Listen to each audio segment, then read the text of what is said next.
Bismillahirrahmanirrahim. Okey, sekarang kita nak bincang isu yang perlu kita faham, iaitulah kenapa golongan teroris sekarang ini dilabelkan sebagai Salafi Jihadi. Okey, so sekarang kita ada satu istilah Salafi dengan Jihadi. Okey, ni dilabelkan sebagai teroris.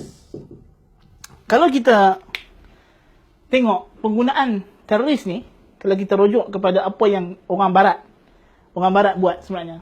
Bila berlakunya kes keruntuhan World Trade Center, dia dipanggil Islamfobia. So bila Islamfobia, semua orang Islam dekat barat ni jadi mangsa. Kan, semua jadi mangsa. Rakyat dia tak kira lah apa keturunan warga negara mana pun, asal Islam jadi mangsa. Bahkan sampai ada kita tengok dalam setengah-setengah video tu, orang Yahudi yang disangka Islam pun kena kutuk. Kan, kena kutuk juga.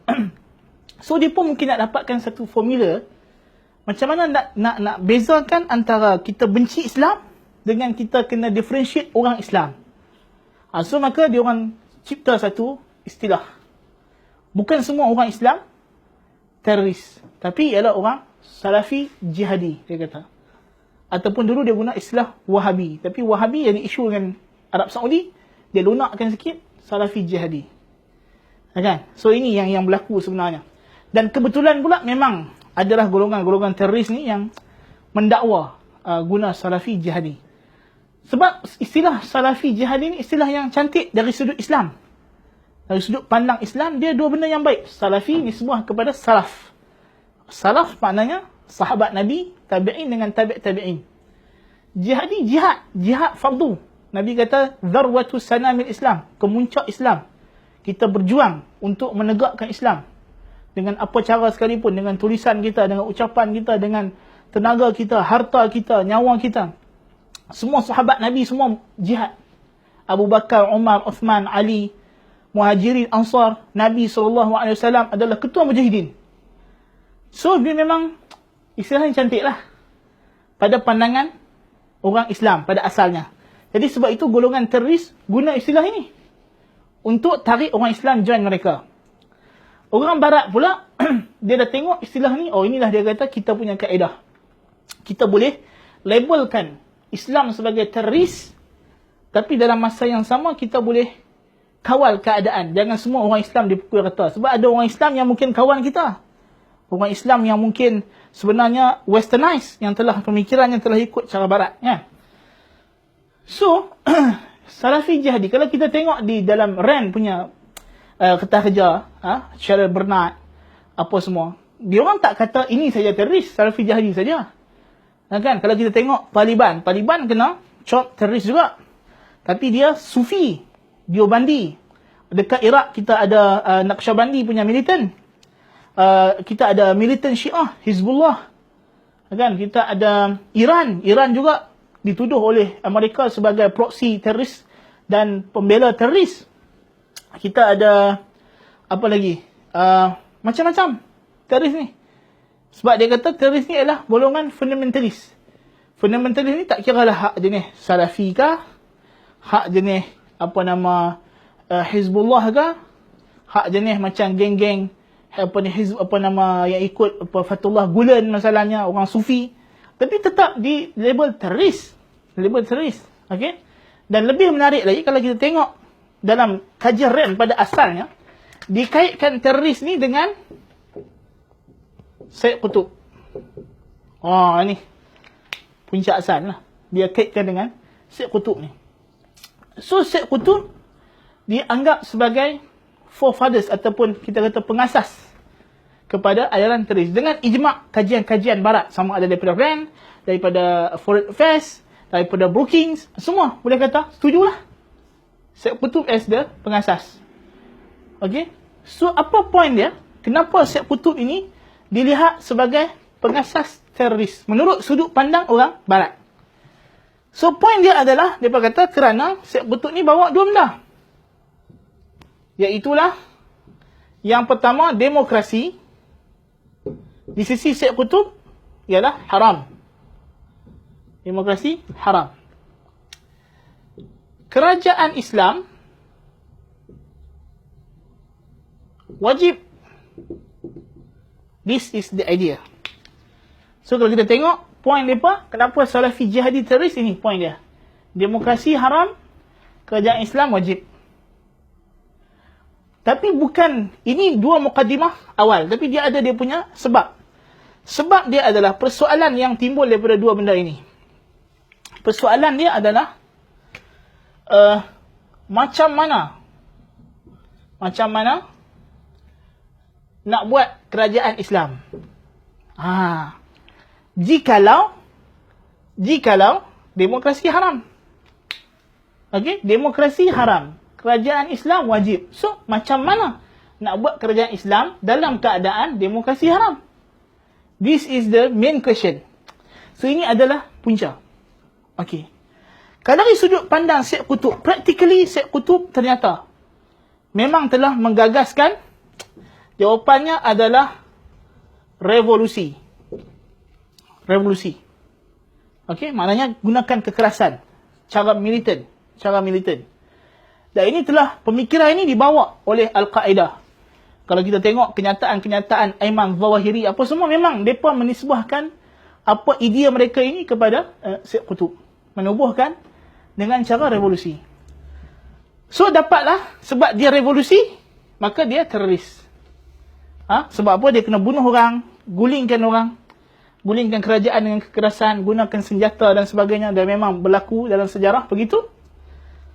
Kemudian, kenapa golongan Salafi jihadi? Because sebenarnya dia dekat Salafi ni.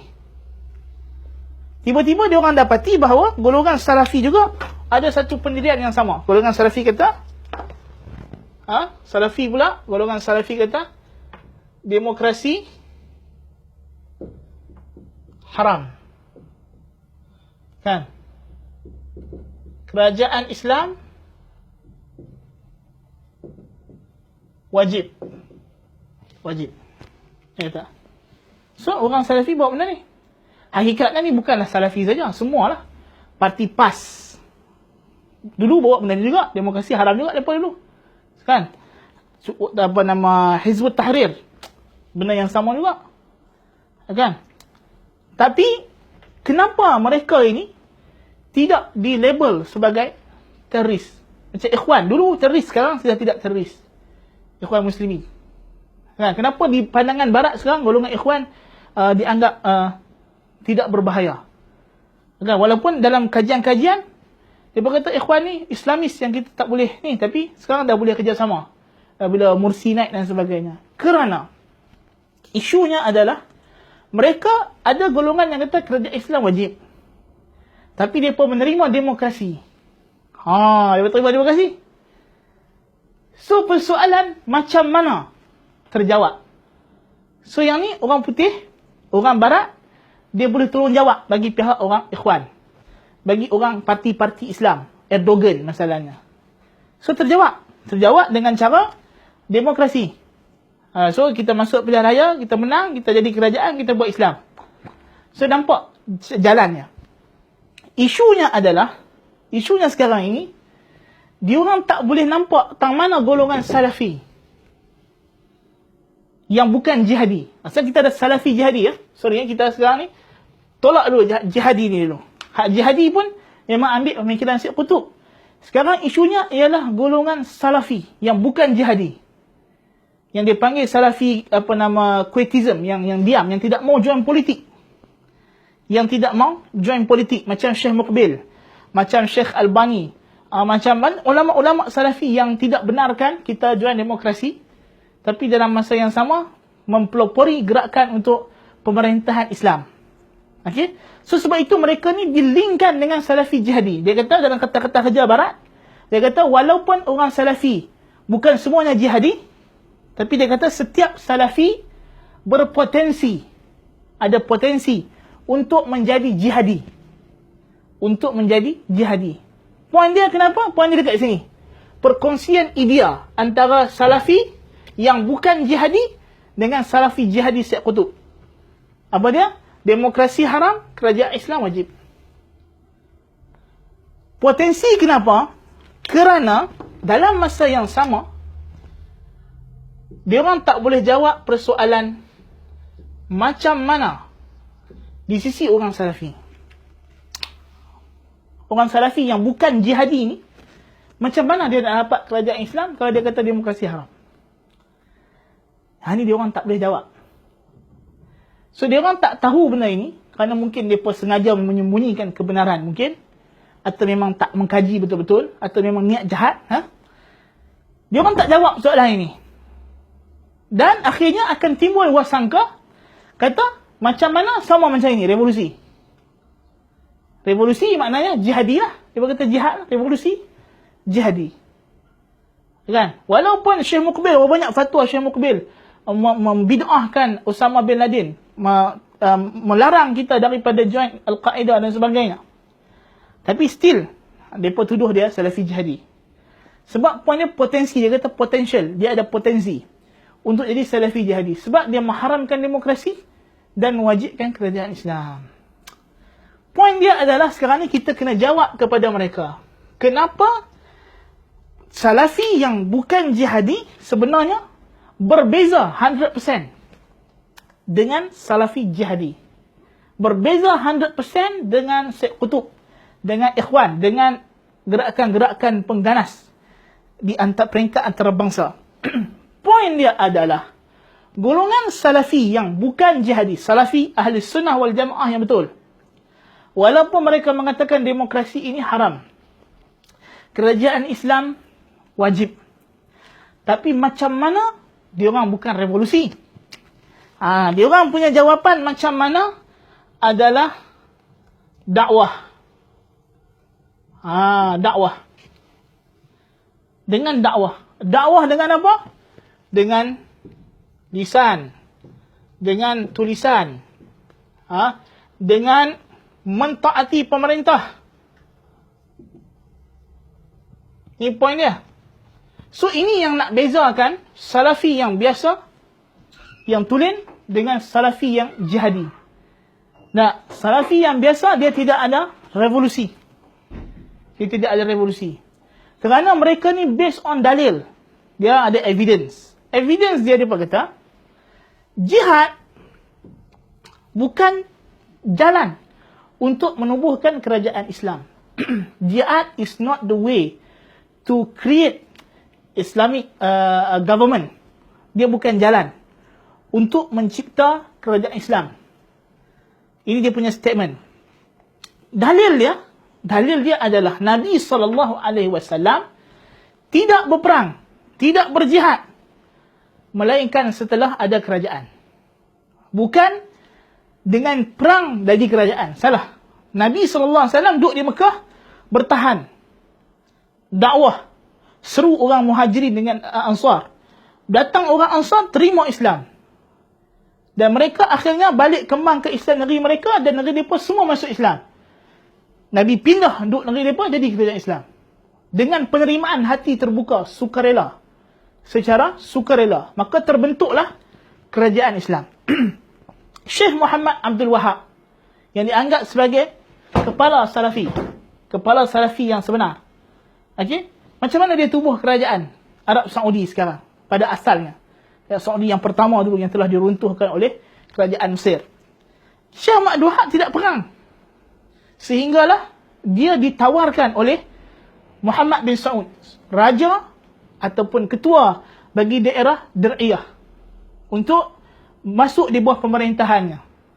Setelah Syekh diterima dalam sebuah kerajaan yang sedia ada, memang kerajaan itu dah wujud, dia memang raja yang memerintah, dan menerima dakwah Syekh Muhammad Abdul Wahab, maka melalui kerajaan ini Syekh mula menyebarkan dakwahnya dengan tulisan, dengan menghantar pendakwah-pendakwah. Kemudian bila mereka menghadapi serangan daripada pihak musuh secara ketenteraan daripada kerajaan-kerajaan lain yang tidak setuju dengan mereka, seperti kerajaan Osmaniyah, kerajaan Mesir, berlaku perang untuk defend kerajaan yang sedia ada, yang telah menerima dakwah salaf. So poinnya adalah golongan Salafi yang bukan jihadi tidak pernah melihat jihad sebagai jalan untuk menubuhkan kerajaan. Tidak pernah sama sekali. Apa yang mereka buat adalah mereka berkeyakinan kita tidak perlu kerajaan baru. Kita tidak perlu menukar pemerintah. Apa yang kita ada, yang kita perlu buat ialah kita menyeru pemerintah supaya menerima kita dengan kerelaan hati. Pemerintah yang pertama tak terima, pemerintah ni takkan hidup selama-lamanya. Sampai masa dia akan pergi. Sama ada ajalnya sampai, atau dia pencen dan sebagainya. Datang pemerintah yang kedua, kita dakwah lagi. Pemerintah yang kedua terima, kita pun alhamdulillah. Tak datang yang kedua, ketika tunggu sampai dapat. Kan? Dan ini kalau kita tengok di negeri Perlis di Malaysia. Macam mana dakwah sunnah di Perlis berkembang. Dengan raja itu menerima dakwah. Pernah berlaku seorang raja di Perlis tidak terima dakwah sunnah. Orang sunnah tak memberontak, gulingkan raja. Tunggu datang raja yang baru, lepas raja tu mangkat, naik raja baru pula terima sunnah. Mereka ikut raja. Kan? So maknanya dia bukan cara dengan kita rampas kerajaan orang, kita jadi raja, tak, bukan. Kita berpuas hati dengan pemerintah Islam yang ada. Di Malaysia, kita yakin Malaysia negara Islam. Pemerintahnya pemerintah Muslim. So kita tak perlu lagi nak guling-guling kerajaan ni semua. Mereka orang Islam. Mereka memperjuangkan Islam pada dasarnya. Di mana-mana pun dalam kempen pilihan raya apa semua, mereka semua angkat slogan Islam. Cumanya, kita nak betulkan beberapa isu yang mungkin pada pandangan golongan Salafi ini tidak selari dengan Islam. Maka, kaedah yang mereka gunakan adalah dengan dakwah. Menasihati pemerintah. Bahkan yang lebih menariknya, mereka ni menasihati pemerintah secara secara diam-diam. Mereka tidak mencela pemerintah di khayat ramai, tidak kutuk pemerintah di Facebook, tidak mencaci pemerintah, tidak buat demonstrasi. Demonstrasi pun dia orang tak nak. Kan? Demonstrasi yang dibenarkan undang-undang pada pandangan orang Salafi tidak sesuai dengan cara dakwah mereka. Apatah lagi nak keluar angkat senjata. Kan? Tidak berlaku begitu. Maka orang Salafi tidak ada potensi untuk menjadi jihadi. Orang yang belajar Salafi, yang ikut Muhammad Abdul Wahab, yang ikut lebih awal lagi Muhammad Rasulullah sallallahu alaihi wasallam, dia tak ada potensi untuk jadi teroris ni. Sebab cara fikir mereka berbeza. Yang teroris ni siapa? Yang terpengaruh dengan pemikiran Syekh Qutb. Yang terpengaruh dengan revolusi Iran. Yang terpengaruh dengan cara-cara orang Barat menubuhkan kerajaan. Orang Barat, ya, mereka tak dapat kerajaan, mereka buat revolusi. Revolusi Rusia, revolusi Perancis. Ini cara-cara orang Barat. Orang Amerika sendiri, negara dia tubuhkan dengan revolusi. Dia memberontak kepada Queen Elizabeth. London, Queen Ratu London ataupun Raja London masa itu. Bukan Queen Elizabeth, tapi Raja yang awal lah. Raja England dulu. Dia dapatkan kemerdekaan dengan memberontak, menubuhkan kerajaan baru dan sebagainya. Itu yang berlaku di Barat. Itu cara orang Barat. So, orang Salafi tidak mau ikut cara Barat. Dia nak ikut cara Muhammad sallallahu alaihi wasallam. Nabi Muhammad tak memberontak dekat Abu Jahal. Tak memberontak dekat Abu Lahab. Bahkan Nabi Musa alaihi salam tidak memberontak kepada Firaun. Nabi Musa lari keluar, pergi ke Palestin. Di Palestin buat kerajaan, di mana orangnya menerima dakwah Nabi Musa ataupun balik ke tanah asal nenek moyang mereka, orang Bani Israel ketika itu. So, di sini kita nampak beza. Dan kita dapat jawab kenapa ada setengah orang dia fikir, setiap Salafi boleh jadi jihadi. Kerana dia tak ada jawab persoalan macam mana ni. Kenapa dua idea ni datang, bila ada dua benda ni, dituduh teroris. Mereka tertinggal satu persoalan, macam mana. Di sini yang membezakan antara Salafi dengan teroris Salafi jihadi, pahaman Syekh Qutb. Jadi kalau kita boleh nampak benda ini, persoalan yang paling penting adalah macam mana ni. Ini yang membezakan kita. Dan dia persoalan prinsipal. Macam mana ni bukanlah sekadar perbezaan wasilah ataupun medium, tidak. Dia perbezaan prinsipal, perbezaan asasi. Dia adalah benda asasi. Maknanya dia bukan sekadar cara yang kita boleh ubah bila-bila masa. No. This cannot be changed. Ini tak boleh diubah. Macam mana ini? Ini adalah sebab dalam ajaran Salafi, dakwah ni dia panggil tauqifi. Tauqifi maknanya tak boleh ijtihad. Dia mesti ikut macam Nabi SAW buat. Dia boleh guna alat mengikut perkembangan. Kita tulis pakai komputer, tak ada masalah. Tapi mesti tulisan, lisan, dengan menegur pemerintah dengan cara yang baik, dia ikut macam mana Nabi SAW buat. Dia takkan keluar daripada metod yang besar ini. Metod yang besar ni dia takkan keluar. Berbeza dengan golongan jihadi ataupun teroris yang sebenarnya salah guna nama jihad ini. Dakwah mereka tak ikut cara Nabi.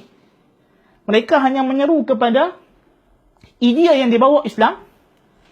Idea yang dibawa oleh Islam, nak tubuhkan negara Islam, tapi tak ikut cara yang ditunjukkan oleh Islam yang sebenar. Islam Ahli Sunnah wal Jamaah. Islam diajarkan Nabi kita Muhammad sallallahu alaihi wasallam. Dia ikut cara orang barat, cara Amerika, cara Perancis, cara Rusia. Nak buat kerajaan, guling yang kerajaan lama. Ini tidak. Dalam Salafi tidak ada guling-guling kerajaan ini.